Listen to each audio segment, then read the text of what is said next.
আজকের ভিডিওটা কোনো সাধারণ ইন্টারভিউ নয়, বরং এক অদম্য লড়াইয়ের গল্প। এমন একজনের গল্প যিনি 2018 সালে কলকাতায় পাড়ি দিয়েছিলেন এক বুক ভরা স্বপ্ন নিয়ে। আজকে তিনি সফল, তিনি পেরেছেন, তিনি দেখিয়েছেন কিভাবে সামান্য একটা জায়গা থেকে উঠে এসে নিজের স্বপ্ন বুনতে হয়। হয়তো তোমরা ভাবছো তিনি আজকে সফল। হ্যাঁ, একদমই তাই, তিনি সফল। কিন্তু 2024 সালের মার্চ মাস থেকে তিনি ভারত সরকারের ইনকাম ট্যাক্স ডিপার্টমেন্টে বর্তমানে কর্মরত। তিনি শুধুমাত্র এটাকে গল্প হিসেবে তুলে ধরেননি, তার যে জার্নিটা, এখানে এই যে ইনকাম ট্যাক্স ডিপার্টমেন্টে তার পদার্পণ, এটা শুধুমাত্র একটা মাইল ফলক ছিল, এটা মোটেও তার গন্তব্য ছিল না। যদি বলতে হয়, এই মাইল ফলককে কাজে লাগিয়ে তিনি বর্তমানে তার গন্তব্যে পৌঁছেছেন। হ্যাঁ, তিনি দেখিয়েছেন 2022 সালে WBCS গ্রুপ ডিতে নিজের স্থান দখল করে। চলুন আজকে আমি তোমাদের সাথে সাক্ষাৎ করতে চাই মিস্টার আজিজ শেখ। বর্তমানে WBCS 2022-এ গ্রুপ ডি র্যাঙ্ক করেছেন।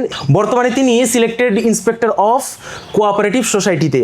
আপনাকে অসংখ্য ধন্যবাদ এই জার্নিতে আমাদের সাথে যুক্ত হওয়ার জন্য। তবে এই যে আপনার WBCS-এর জার্নিটা কেমন ছিল, মানে কতটা চ্যালেঞ্জিং ছিল? অনেক ধন্যবাদ প্রথমে তোমাকে। এই জার্নিটা মোটেও সহজ ছিল না, অনেক বছরের কঠোর পরিশ্রম ও ধৈর্যের মাধ্যমেই এই জার্নিটা আমার শুরু হয়েছে। এই যে ধরো সিভিল সার্ভিসে এলে, চাকরি পেলে একটা গ্রুপ ডি, এই অনুপ্রেরণাটা তুমি কোথায় পেলে? মানে দেখো, এই স্বপ্নটা প্রথম থেকেই ছোটোবেলা থেকে একদম ছিল না, এটা সত্যি। 2015 সালে যখন আমি এইচএস দিলাম তখন জানলাম যে ওয়েস্ট বেঙ্গলের সিভিল সার্ভিস এক্সাম হয়, ওখানে অফিসার্স হয় সব। সেখান থেকে আমি 2015 সালে ইংলিশ অনার্স নিয়ে ভর্তি হলাম। 2018-তে কমপ্লিট হওয়ার পরেই আমি কলকাতা এলাম, রাইসে অ্যাডমিশান নিলাম। এখান থেকে আমার জার্নিটা শুরু। আচ্ছা, বেশ। এই যে ধরো তুমি গ্রুপ ডি পেলে, মানে এই গ্রুপ ডিটা কি প্রথম থেকে তোমার লক্ষ্য ছিল, নাকি মানে পরবর্তীতে পেলে বলে নিলে, এরকম কোনো ব্যাপার আছে? না না, সত্যি বলতে গ্রুপ ডি তো কারোর প্রথম চয়েস অবশ্যই থাকে না, সবাই WBCS এক্সিকিউটিভটাই টার্গেট করে। আমারও ছিল, এখনও আছে, আর অবশ্যই আমি এটা ইন ফিউচারে ট্রাই করব। এখনও চালিয়ে যাচ্ছি আমি WBCS এক্সিকিউটিভের চেষ্টা। আচ্ছা, তুমি ধরো এই যে পড়াশোনা করলে, ঠিক আছে, তো মানে ঠিক কোথা থেকে শুরু করেছিলে, বা প্রাথমিকভাবে তুমি কিভাবে শুরু করলে এই জার্নিটা? দেখো, 2018 সালে আমি গ্র্যাজুয়েশন করার পরেই কলকাতায় রাইসে অ্যাডমিশান হলাম। সেখান থেকেই আমি এই জার্নিটা শুরু করলাম।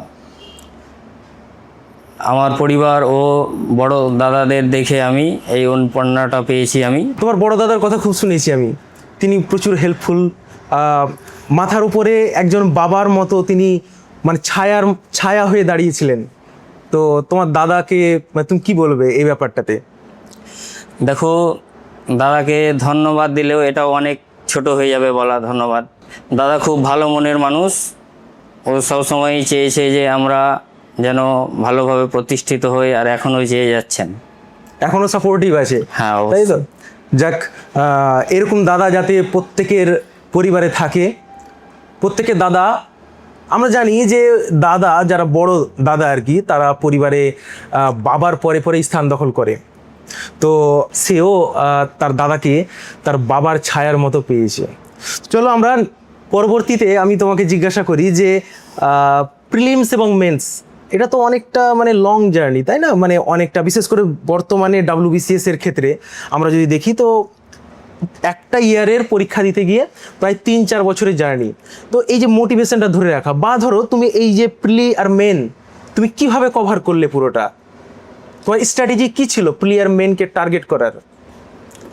দেখো, প্রিলিমিনারি এবং মেন্স মিলিয়ে অনেক সিলেবাস, এটা তো সবাই জানে অবশ্যই। এবং তার আগেই যদি শুধু প্রিলিমসের আমরা প্রিপারেশন করি, এটা কিন্তু ভুল হবে। তার সাথে সাথে আমাদের মেন্সেরও প্রিপারেশন চালু রাখতে হবে। যেমন ডেসক্রিপটিভ বাংলা, ডেসক্রিপটিভ ইংলিশ এবং এ বি গ্রুপে যে অপশনাল পেপারটা থাকে সেটাও আগে থেকে স্টার্ট করতে হবে, নাহলে প্রিলিমস ক্লিয়ার করার পর চাপ হয়ে যায়, অনেক টাইমটা কম পাওয়া যায়। আচ্ছা ধরো এই যে ইতিহাস আর ভূগোল, এটা তো ভাস্ট সিলেবাস, বিশেষ করে WBCS এর পরিপ্রেক্ষিতে যদি আমি দেখতে যাই, তাহলে তুমি এই দুটো সাবজেক্টকে কিভাবে হ্যান্ডেল করলে? বা আমরা ধরো নর্মালি দেখে থাকি যে যারা ধরো কম্পিটিটিভ এক্সামের মানে প্রস্তুতি নিচ্ছে, বিশেষ করে WBCS, ওরা যখনই শুরুটা করতে যায় ওরা ঠিক ইতিহাস দিয়ে শুরু করে, হয়তো 1 মাস কোনো রিভিশন করেনি, 1 মাস পরে রিভিশন শুরু করলো, তো ঠিক সেই ইতিহাস দিয়ে শুরু করে। তো তোমার কি মনে হয় এই যে ইতিহাস এবং ভূগোলের এই যে ভাস্ট সিলেবাসটা, মানে তোমার ক্ষেত্রে তুমি কিভাবে নিজের মতো প্রস্তুতি নিয়েছিলে এই দুটো সাবজেক্টে?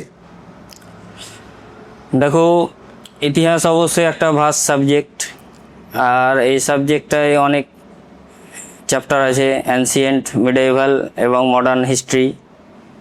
এই সাবজেক্টটা আর্টসের ছেলেমেয়েদের জন্য অনেক স্কোরিং, সায়েন্সের ছেলেমেয়েরাও এই সাবজেক্টটায় নাম্বার ওঠায়, এবং কিন্তু তার থেকে আর্টসের ছেলেমেয়েরা একটু বেশি নাম্বার ওঠায়, যেহেতু ম্যাথ জিআই সায়েন্সে আর্টসের ছেলেমেয়েরা একটু দুর্বল, যেমন আমি সেটা। আর জিওগ্রাফিটা একটু ম্যাপ দেখে পড়লে ভালো হয়, বা বই দেখে না পড়াটাই ভালো, নিজের নোটস তৈরি করতে হবে এবং ম্যাপের সাথে সাথে ওগুলো মনে ভালো থাকে। মানে তুমি বলতে চাইলে যে জিওগ্রাফি তোমার একটা পার্টিকুলার নোটস থাকা দরকার অবশ্যই, এবং তুমি যখন যখন পড়ছো, বিশেষ করে ফিজিওগ্রাফি বা হয়তো রিভার সিস্টেম ইত্যাদি ইত্যাদি, মানে জিওগ্রাফিটা পুরোটাই তো ধরো ম্যাপ বেসড, তো সেখানে ডেটা যেমন মুখস্থ করতে হয়, প্লাস হচ্ছে তোমার মনে রাখার জন্য তুমি বললে যে ম্যাপ দেখে দেখে পড়লে মনে থাকবে বেশি। ম্যাপ বেসড হওয়ার জন্য এটা মুখস্থ করার দরকার নেই, একবার ম্যাপটা দেখে নিলেই ঠিক রিমাইন্ডে থেকে যায়, এটা কোথায় কোন লোকেশনটা কি আছে, কোন রিভারটা কোন রাজ্যে আছে, কোন রিভারের মাঝে কোন লেক আছে, এইগুলো ঠিক পারা যায়। তাহলে দর্শকরা বুঝতে পারছো তো, শুধুমাত্র পড়লেই হবে না, বুদ্ধিমত্তার সাথে পড়তে হবে এবং স্মার্টলি পড়তে হবে। তবে আমি বলে রাখি তোমাদের যে তোমরা যারা ধরো প্রিপারেশন নিচ্ছ, মক টেস্ট দিতে যাও, তারা আমাদের www.sscwb.com এই যে আমাদের ওয়েবসাইটটা রয়েছে, এই ওয়েবসাইটে গিয়ে তোমরা প্রচুর মক টেস্ট দিতে পারবে। এছাড়াও ধরো ডেসক্রিপটিভের বিভিন্ন তথ্য এখানে পেয়ে যাবে। তো চলো আমরা পরবর্তী প্রশ্ন করি। তুমি হচ্ছ আর্টসের স্টুডেন্ট, তোমার ব্যাকগ্রাউন্ড হচ্ছে ইংরেজি সাহিত্য, তো আমরা তর্কের খাতিরে ধরে নিচ্ছি তোমার ইংরেজি ডেসক্রিপটিভটা ভালো, কিন্তু প্রশ্নটা হচ্ছে তুমি একটু আগে যেমন বললে যে সায়েন্সের স্টুডেন্টদের ক্ষেত্রে যেমন বিজ্ঞানটা খুব সহজ লাগে, তারা অনায়াসে করতে পারে, ঠিক তেমনই আবার অসুবিধায় পড়ে যায় তারা, হয়তো ইতিহাস বা ভূগোলটা ততটা পেরে ওঠে না যতটা একজন আর্টসের স্টুডেন্ট সেটা কভার করে বা তারা আয়ত্তে আনতে পারে। তাহলে তুমি তো আর্টসের স্টুডেন্ট হওয়া সত্ত্বেও WBCS এ এত বড় একটা সায়েন্সের সিলেবাস, বা ধরো এই যে ইকোনমিক্স বা অর্থনীতির সিলেবাস, তুমি আমাদের যে দর্শক মণ্ডলী তাদের বলবে যারা বিশেষ করে আর্টস ব্যাকগ্রাউন্ড, কিভাবে এটাকে তুমি সামলে একজন সফল অফিসার হলে?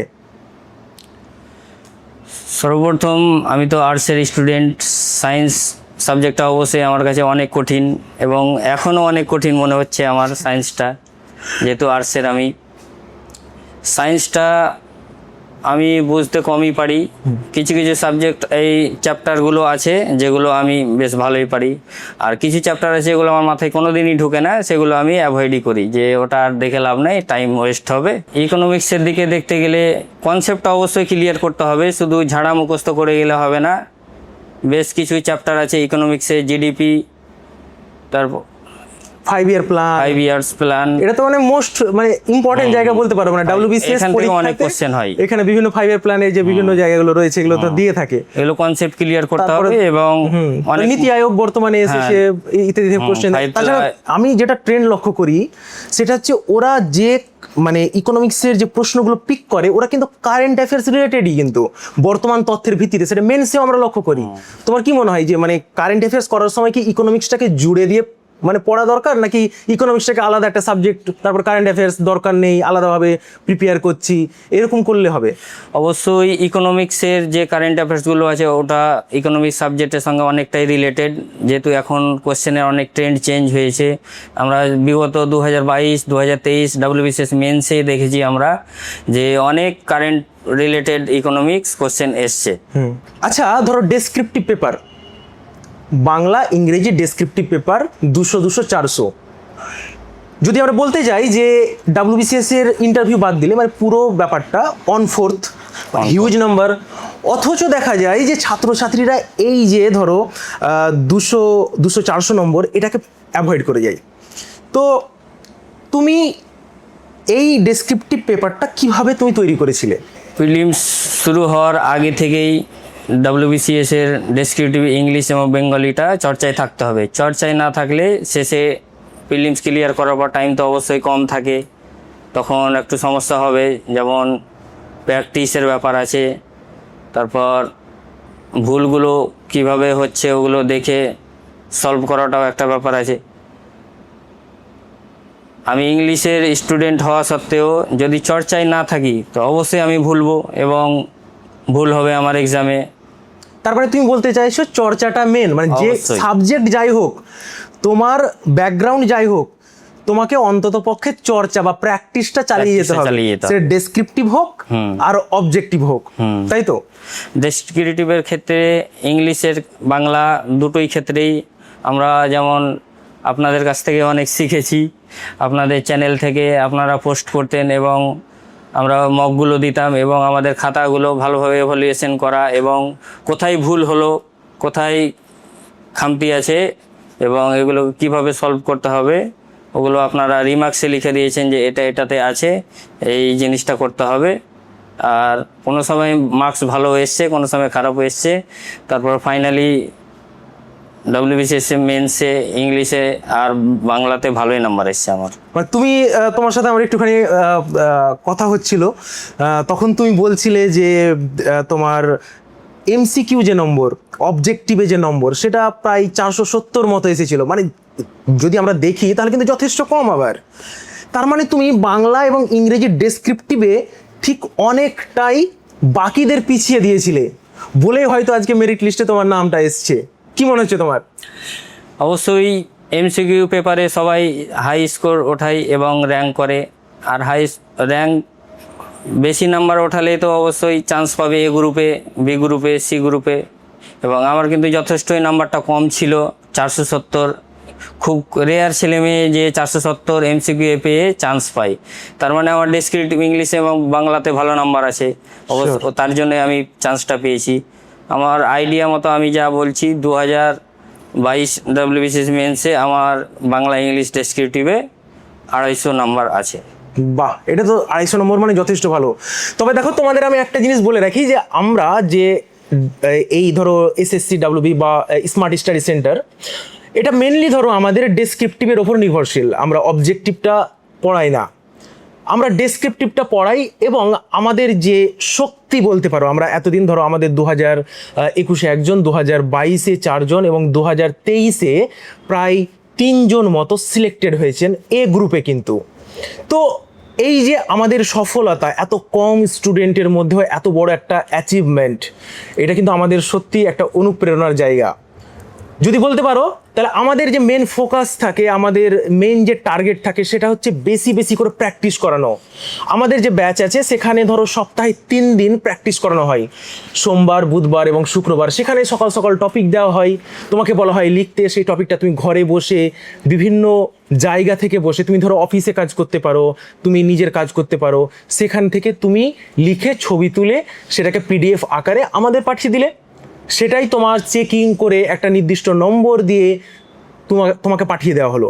তুমি তারপরে কি করলে, সেটা দেখলে, সেই নাম্বারের সাথে মেলালে যে ঠিকঠাক আছে কিনা। সেখানে ধরো বিভিন্ন রকমের এরর থাকে, সেগুলো ধরো ধরিয়ে দেওয়া হয়, কনসেপ্টে ভুল থাকে সেগুলো ধরিয়ে দেওয়া হয়, এবং পরিশেষে একটা মানে মডেল অ্যান্সার দেওয়া হয়। যে মডেল অ্যান্সারটা ধরো তোমরা যারা আমাদের সাথে যুক্ত তারা দেখেইছো আমাদের মডেল অ্যান্সার কতটা উন্নত মানের। তোমাকে পুরোপুরি শেখায় যে কিভাবে তুমি একজন সফল WBCS অফিসার হবে সেই পর্যন্ত। এই যে ধরো মেন্সের ব্যাপারটা, মেন্সে ধরো ম্যাথ এবং জিআই প্রায় 200 নম্বর। এই যে 200টা ম্যাথ জিআই করা মেন্সে বসে, এর জন্য কতটা মানে মেন্টাল টাফনেস দরকার, বা কতটা মানে সাহসিকতা থাকলে একজন ছেলে বা মেয়ে বা একজন পরীক্ষার্থী এই 200 নম্বরকে ট্যাকেল করতে পারবে? তুমি কিভাবে করতে আর কি? ম্যাথ জিআই তো সর্বদাই হাই স্কোরিং একটা জেনারেল স্টাডিজ পেপার WBCS মেন্সে। তো এই পেপারে টাইম ম্যানেজমেন্ট করাটা খুব দরকার, যেহেতু 200 মার্কের ম্যাথ জিআই। তো আমার একটু টাইমের অভাব হয় এই পেপারে, যেহেতু আমি আর্টস ব্যাকগ্রাউন্ডের, আর ম্যাথ প্র্যাকটিস করাটা খুব জরুরি। ম্যাথে ভালোভাবেই প্র্যাকটিস করতে হবে ট্রিকের সাথে, যাতে অল্প সময়ের মাধ্যমেই এই অ্যান্সারগুলো বেরিয়ে যায়। বিগত দিনে আমরা যখন নতুন নতুন প্রিপারেশন শুরু করেছিলাম, তখন কোশ্চেনের প্যাটার্ন কিন্তু আলাদা ছিল।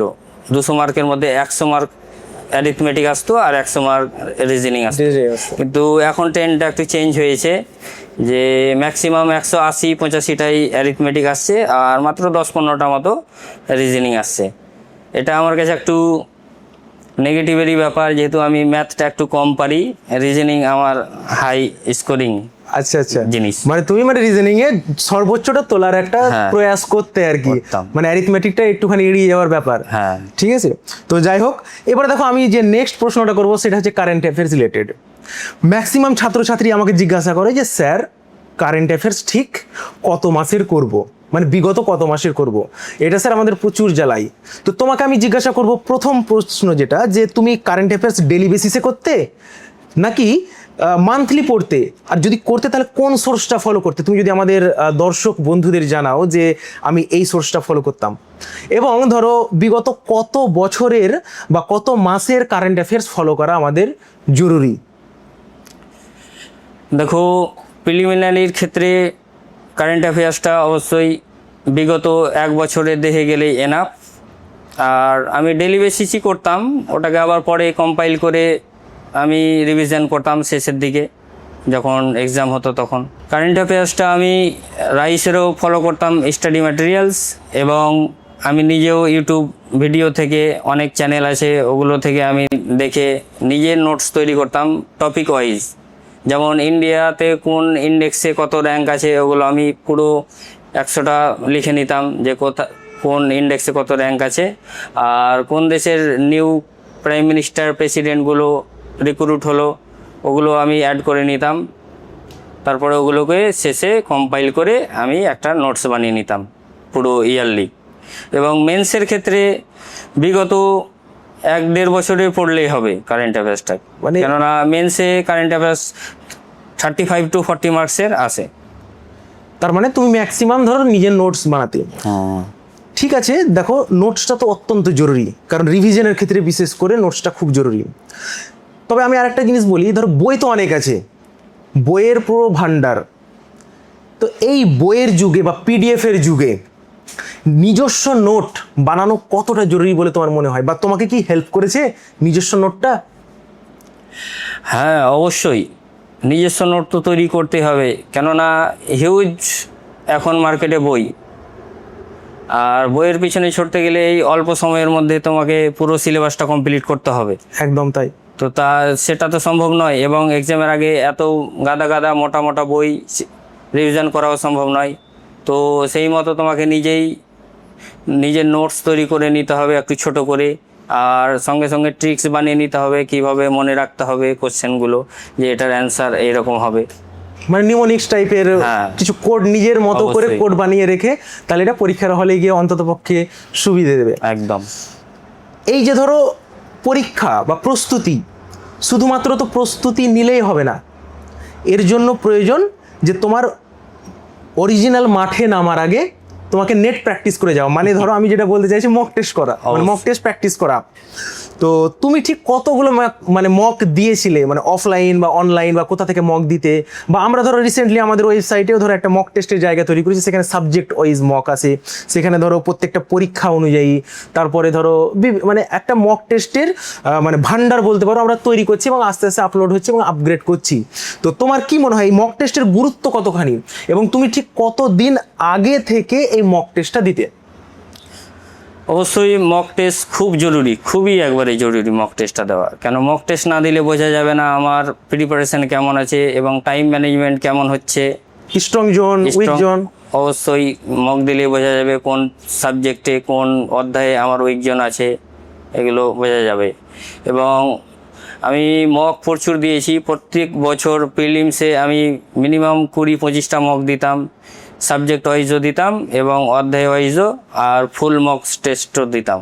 রাইস তো প্রতি বছর নিত 10টা-15টা করে মক, সেগুলো আমি অ্যাটেন্ড করেছি। এবং তুমি যে বললে অধ্যায় ওয়াইজ যেগুলো তোমার মক ছিল, ওগুলো আমি দিয়ে দেখেছি, নাম্বার ভালোই উঠেছে, কোনো ক্ষেত্রে কমও পেয়েছি আমি।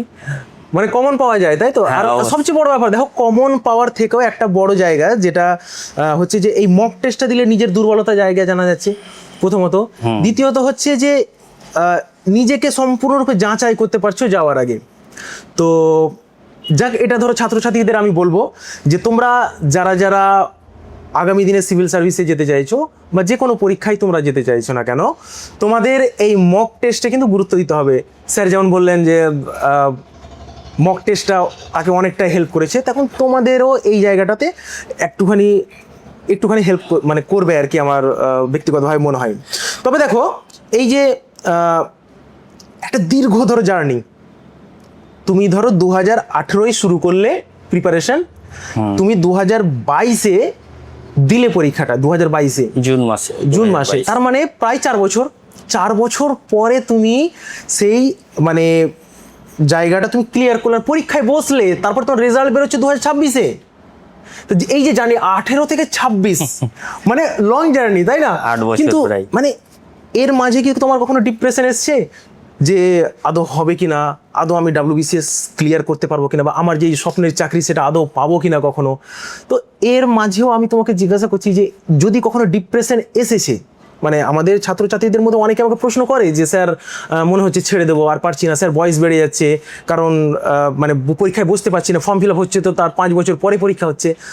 তো তোমার ডিপ্রেশনটা তুমি কিভাবে মানে মেকআপ করেছিলে, বা তুমি কিভাবে ডিপ্রেশনটা কাটিয়েছিলে?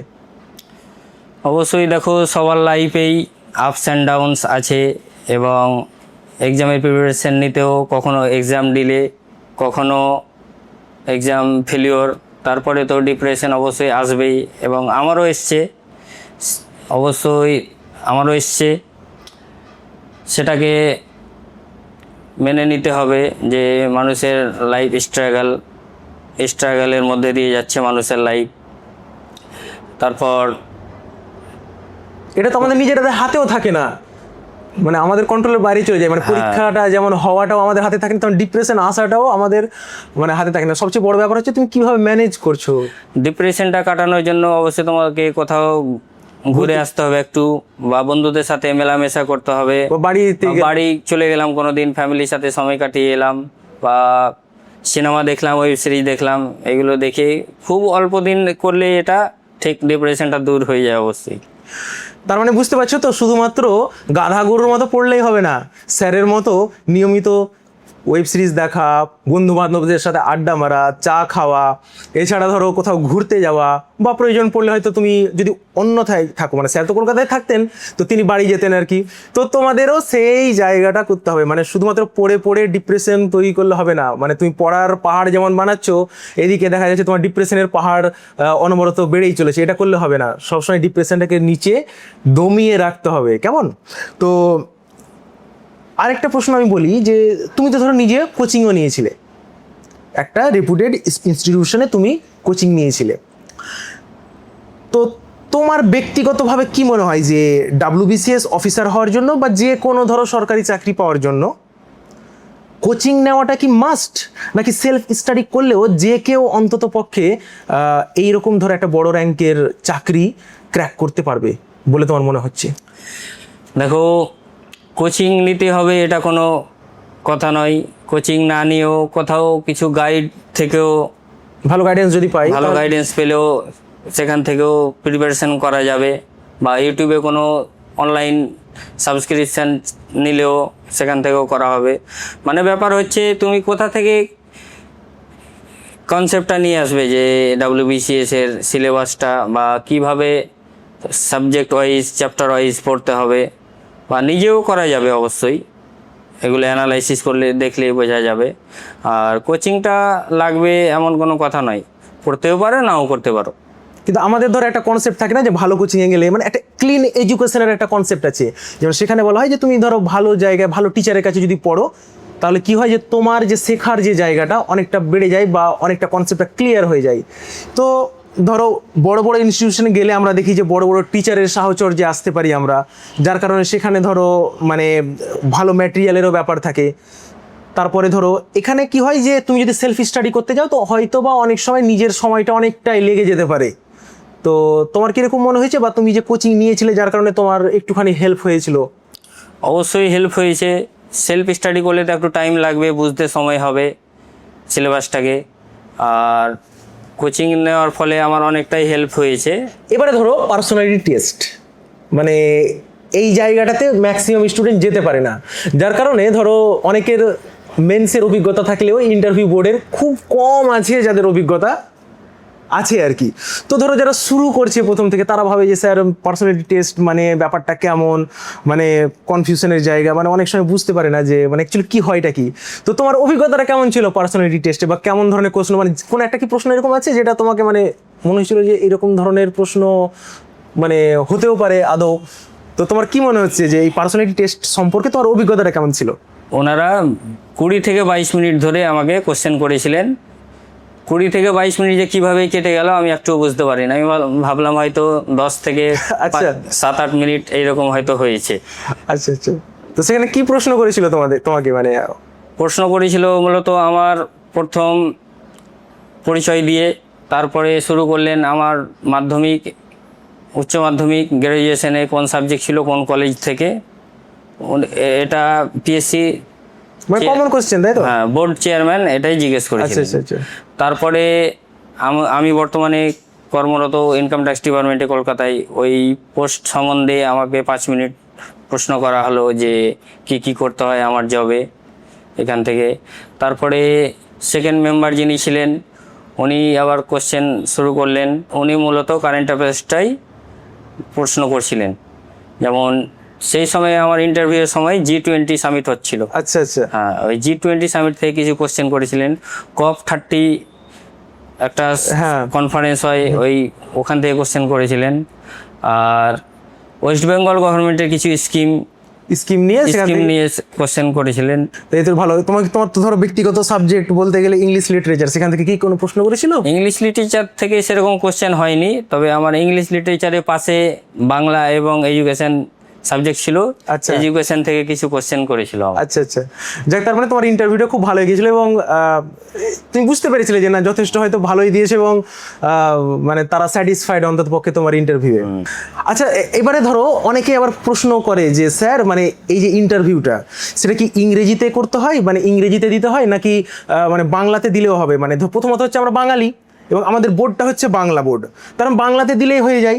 কিন্তু আবার অনেকে বলে যে স্যার মানে এটা যেহেতু পিএসসি, তো পিএসসি সাধারণত ইংরেজিতে প্রশ্ন করে, যার কারণে আমাদের মানে ধরো ইংলিশ স্পিকিংটা হয়তো শিখতে হতে হবে বা প্রচুর স্মার্ট হতে হবে, এরকম কি কোনো ব্যাপার আছে? একদমই না।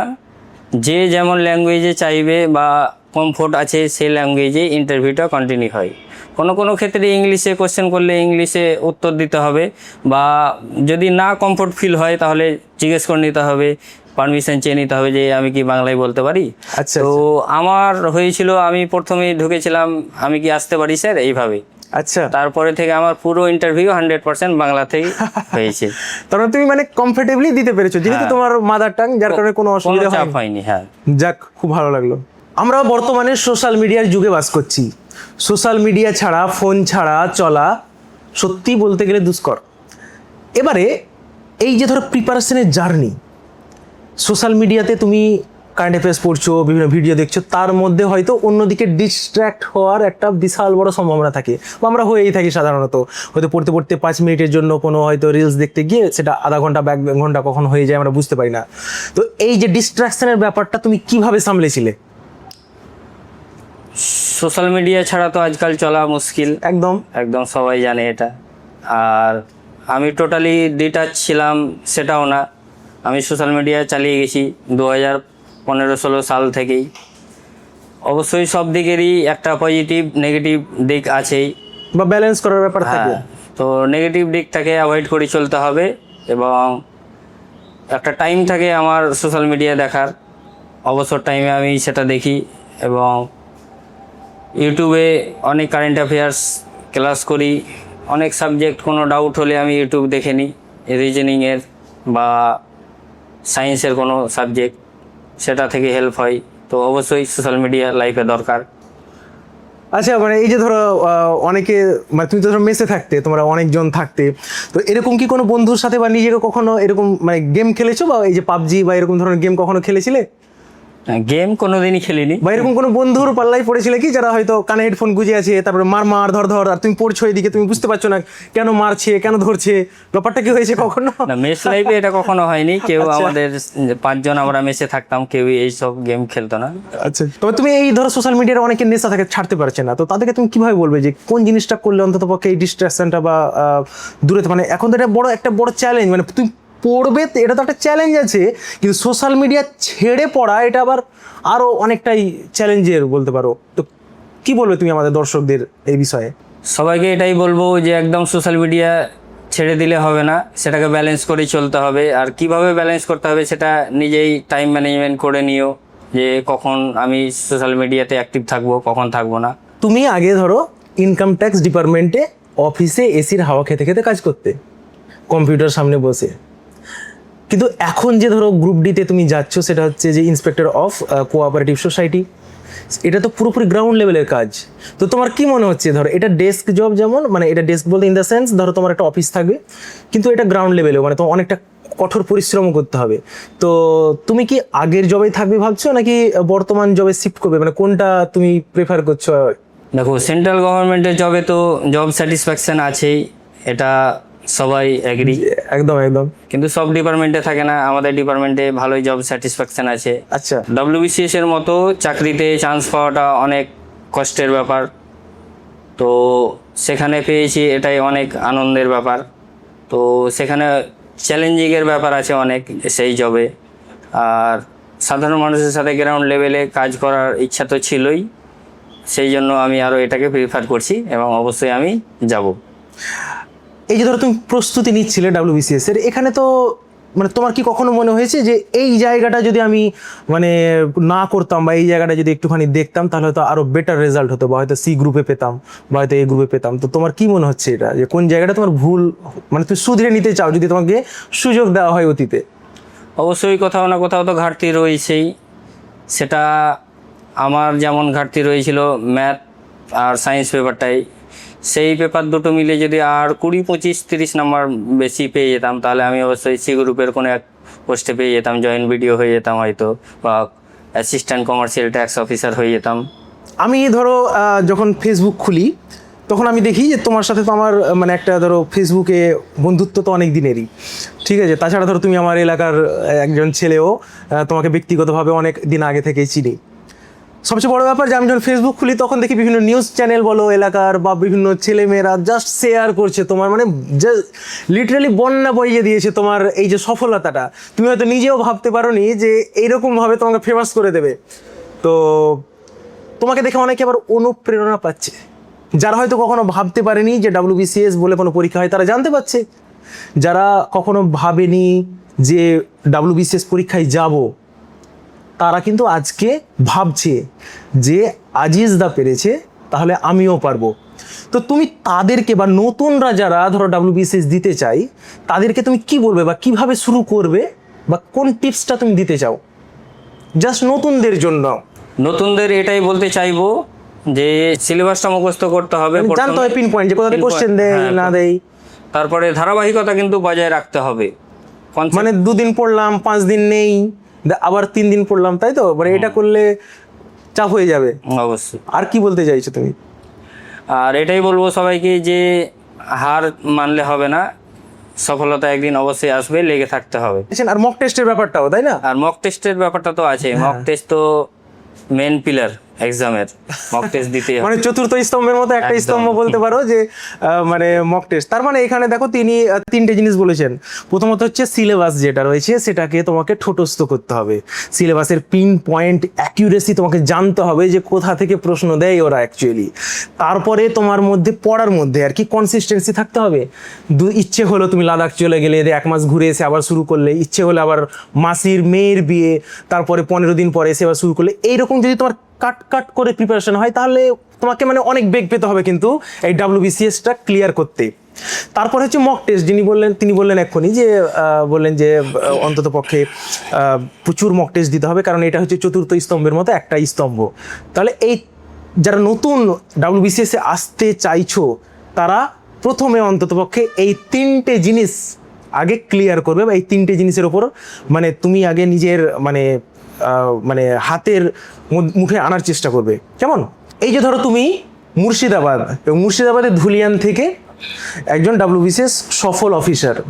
তো ধরো অনেকেই ভাবে যে WBCS আমি পড়বো, কিন্তু কোথাও না কোথাও ধরো হীনমন্যতায় ভুগে যে আদৌ পারবো কিনা, বা তারা হয়তো ধুলিয়ানে এরকম কোনো অফিসার আগে দেখেনি যে হয়তো WBCS ক্র্যাক করেছে। সো ধরো তুমি এই ধুলিয়ানবাসীকে বা তোমাদের মতো ওই যে পিছিয়ে পড়া এলাকা বলতে পারো, সেই এলাকার ছাত্রছাত্রীদের তুমি কি বলতে চাও? সর্বপ্রথম অনেক অনেক ধন্যবাদ আমার ধুলিয়ানবাসী এবং এলাকাবাসীকে, যারা সবসময় আমার পাশে থেকেছে। একদম একদম। তো ছোট ভাই বোনদের এটাই বলবো, বা যারা প্রিপারেশন নিচ্ছে এই এক্সামের, তারা কখনোই যেন এটা না মনে করে যে কলকাতা থেকে আমরা অনেক পিছিয়ে, মফস্বল এলাকা থেকে এসেছি। একদমই না। আমরাও যেমন এসেছি কলকাতায় মফস্বল থেকে উঠে এসে, তেমন তোমরাও অবশ্যই পারবে। আজকালকার ইন্টারনেটের যুগের মতো সময়ে কোনো গাইডেন্সের অভাব নেই, অনেক পেয়ে যাবে। আর আমরাও ব্যক্তিগতভাবে আছি, অবশ্যই চেষ্টা করব সবার ভালো, সবাকে অবশ্যই আমি চেষ্টা করব সবার পাশে থাকার, এবং দরকার হলে গাইডেন্স লাগলে অবশ্যই হেল্প করব। আচ্ছা ধরো এই যে ধরো তুমি ধুলিয়ানে আছো, ধুলিয়ানটাকে নিজের মতো করে রেখেছো, তো সেখানে ধরো মানে সেখানে ধরো তোমার বেড়ে ওঠা এবং তোমার সেখানকার যে মানে প্রাথমিক স্তরের যে সমস্ত শিক্ষকরা বা শিক্ষিকারা ছিলেন, তুমি তাদের উদ্দেশ্যে তুমি কি বলতে চাও? মানে তারাও তো তোমার জীবনে একটা ধরো মানে তোমার জীবন ইতিহাসের এক একটা ইঁটে তাদেরও তো নাম লেখা আছে। তো তুমি তাদেরকে কিভাবে মানে বলতে চাও, বা তাদের উদ্দেশ্যে কি কিছু বলতে চাও? আমার এই সফলতার পেছনে আমার তো নিজের একার হাত নেই, এর পেছনে আমার পরিবার যেমন সাথ দিয়েছে, আমার স্কুল, আমার শিক্ষক শিক্ষিকা আমাকে অনেক হেল্প করেছে, যাদের অবদান আমি কোনোদিন ভুলবো না। ধরো আজকে তোমার এই যে সফলতা, তোমার পরিবার তোমার পাশে আছে, কোথাও না কোথাও আমি দেখছি যে একটা মানুষ যিনি তোমার বাবা, তিনি তোমার কাছে নেই আর কি, তাই না? তো তোমার কি মনে হয় যে তিনি যদি দেখতেন যে না আমার ছেলে WBCS অফিসার হয়েছে, তো তিনি কতটা মানে খুশি হতেন, বা তোমার কি মনে হয় যে তাকে পাশে পেয়ে তুমি কতটা খুশি হতে? সর্বদাই আমার বাবা চেয়েছেন যে আমার ছেলেমেয়েরা বড় হয়ে কিছু একটা পদে যাক। আজ আমার বাবা আমাদের মাঝে নেই, 2008 সালে আমার বাবা বিগত হয়েছেন। তিনি আজ থাকলে হয়তো খুবই খুশি হতেন। তোমার কি মনে হয় যে যাদের ধরো এখন বাবা আছেন, তো সেই সমস্ত সন্তানদের কি বলবে যে তাদের মানে সেই কিভাবে ট্রিট করা উচিত তাদের বাবাদের, বা তাদের কতটা সম্মান করা উচিত? বা তোমার কি মনে হয় যে তোমার শূন্যতাটা যে রয়েছে যাদের নেই, এই যে ব্যাপারটা মানে সত্যি কি মানে পিলার থাকা দরকার? তুমি কখনো অনুভব করেছো যে মানে সত্যি থাকলে হয়তো খুব ভালো হতো বা কিছু? অবশ্যই, বাবা তো বাবাই হয়, সবাই জানে। একদমই তাই। থাকলে তো অবশ্যই ভালো হতো এবং খুশি হতেন অনেক। সেটার অভাব কিন্তু আমাদের হতে দেয়নি। আমার দাদারা আছেন, ওনারা অনেক যথেষ্টই ভালো, ওনারা কোনোদিন আমার সাথ ছাড়েনি এখন পর্যন্ত। আমার সাথ দিয়ে গেছেন। তোমার দাদার মতো মানে দাদা পাওয়া সত্যি তুমি নিজেকে লাকি মনে করছো, তাই তো? যাই হোক, খুব ভালো লাগছে এটা। তুমি এখন একজন সফল WBCS অফিসার। তো ধুলিয়ান বা হয়তো মুর্শিদাবাদ বাসীর মানে তোমার যদি পোস্টিং যেখানেই হোক না কেন, তুমি কিভাবে দেখো? বা ধরো তোমার পোস্টিংটা ধুলিয়ানে হলো, তাহলে এই যে ধুলিয়ানের যে আর্থ সামাজিক যে দিকটা তুমি কিভাবে ট্যাকেল করবে, বা তুমি কিভাবে এই দিকটাতে কাজ করবে বলে তোমার মনে হচ্ছে, মানে তুমি করতে পারবে বলে মনে হচ্ছে? অ্যাজ আ সিভিল সার্ভেন্ট হিসাবে ওয়েস্ট বেঙ্গলের পুরো কাজ তো আমাদেরই করতে হবে। তার সাথে সাথে যদি কোনো দিন আমাদের কাছাকাছি পোস্টিং হয় বা আমাদের ব্লকে, যেটা সাধারণত হয় না, না হলেও আমি সর্বদাই আমার এলাকাবাসীদের পাশে থাকব, সে ব্যক্তিভাবে হোক বা পেশাগতভাবে হোক। আমি আমার এলাকার ছেলেমেয়েদের জন্য অনেক হেল্প করব। বাহ, এটা তো মানে খুব ভালো একটা জিনিস যে তাহলে দেখো যারা এই ভিডিওটা দেখছো, তোমরা যখনই সময় পাবে তখনই কিন্তু এর কাছে চলে যাবে, ঠিক আছে? আমি যদিও ফোন নাম্বারটা মেনশন করবো না, তবে যারা চেনো আর কি, একদম বাড়িতে চলে যাবে। আর হ্যাঁ, ভিজিটটা কিন্তু নিয়ে নিও, কারণ ধরো তোমার দামটা এখন বেড়ে গেছে, হ্যাঁ, তো অতএব ভিজিটটা মানে করে নিও আর কি। তো যাই হোক, খুব ভালো লাগলো ইন্টারভিউটা। তবে আরেকটা মানে শেষ প্রশ্ন আমরা করব, সেটা হচ্ছে যে এই যে ধরো ওয়েস্ট বেঙ্গলের যত ছাত্রছাত্রী আছে, যারা ধরো প্রিপারেশন নিচ্ছে, যারা ইন্টারভিউ থেকে কেটে গেছে বা হয়তো নতুন শুরু করবে বলে ভাবছে, তাদেরকে তুমি মানে এই বিষয়টা সম্পর্কে মানে কি বার্তা দিতে চাও? মানে অন্তিম বার্তা যেটাকে বলা হয়, তুমি কিভাবে দিতে চাও? সবশেষে বলবো, নিজের ওপর বিশ্বাস রাখো এবং চেষ্টা চালিয়ে যাও। কঠোর পরিশ্রমের মাধ্যমেই সফলতা অবশ্যই আসবে, হার মেনো না। আমিও যেমন হার মানিনি, এখনও আমি চালিয়ে যাচ্ছি WBCS এক্সিকিউটিভের চেষ্টায়। তোমরাও চালিয়ে যাও। ধন্যবাদ, সবাই ভালো থাকবেন, সুস্থ থাকবেন। যাক, তাহলে আজকের এই যে ধরো ইন্টারভিউটা, আশা করছি তোমাদের খুব ভালো লেগেছে। এবং তোমাদের আমি বলে রাখি যে এটা শুধুমাত্র একটা ইন্টারভিউ নয়, একজন সফল অফিসারের জীবনগাথা। তোমাদের সাথে প্রত্যেকটা মুহূর্ত বা প্রত্যেকটা যে পয়েন্ট বা প্রত্যেকটা জিনিসের কথা তিনি মানে খোলামেলাভাবে শেয়ার করার চেষ্টা করেছেন। আজকে আমরা আর বেশিক্ষণ বাড়াবো না। তো যারা ধরো এই চ্যানেলে নতুন, তারা অবশ্যই এই চ্যানেলটাকে ফলো করো বা সাবস্ক্রাইব করো। আর ভিডিওটা যদি ভালো লেগে থাকে তাহলে অবশ্যই লাইক করতে ভুলো না। আর যদি কোনো প্রশ্ন থাকে তাহলে অবশ্যই কমেন্ট করো। সো চলো তাহলে আজকে এই পর্যন্তই, দেখা হচ্ছে পরবর্তী ভিডিওতে।